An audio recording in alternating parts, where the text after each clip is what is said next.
Hello, hello! Tayo nagbabalik po sa ating cooking tutorial. Siyempre, matagal-tagal tayong hindi nagkikita-kita kasi ako ay busy. Ngayong araw nito, ituturo ko sa inyo ang pagluluto ng pasta ala seafood. Okay, seafood po ang gagamitin natin. Napakasimple lang mga ingredients natin, napaka-budget friendly. Kailangan ng garlic, ayan, kailangan ng seafood. Any kind of seafood na meron kayo, pwede yan. Ayan, kailangan natin ng cilantro sa malinis na kawali. Siya, malapad na kawali po dapat gagamitin natin.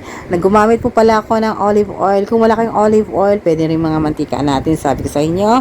Pero ang olive oil is, yung aroma niya ay kakaiba. Kung wala naman, okay lang. So, ayan. Inilagay na po natin ngayon ang ating garlic na hiniwala ng paganyan. So, sa isang buong garlic, hatiin nyo lang siyang dalawa. So, ayan ang magiging kalabasan niya. Isutay lang natin ng banayad yung mga ating mga garlic. Maamoy nyo yung aroma ng garlic at saka yung olive oil. Talagang nagko-combine sila. Kaya magandang combination. Pero medyo pricey siya. Ayan. Nilagay na po natin ang ating mga seafood. Ang ginamit kong seafood ngayon ay dalawa lang. Kinailangan ko lang ng shrimp at saka ang ating squid. Pero sinabi ko sa inyo, kung anong meron kayong mga seafood, pwede nyo gamitin kahit na anong meron. Kung mayaman talaga kayo, marami kayong seafood na pambili.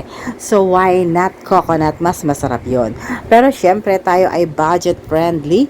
Konting seafood lang ang ating nilagay. So, napakamahal po pala ng ating mga seafood. Kaya medyo konti-konti lang talaga.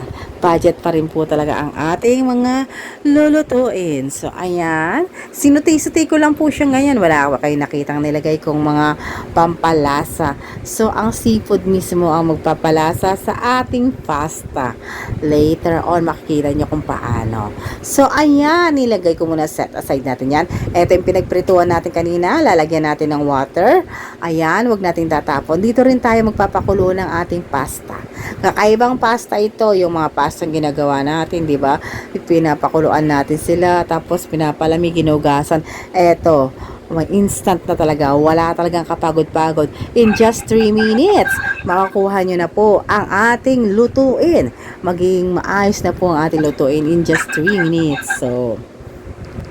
So, ayan na po, ayan. Pinapakuluan po natin siya.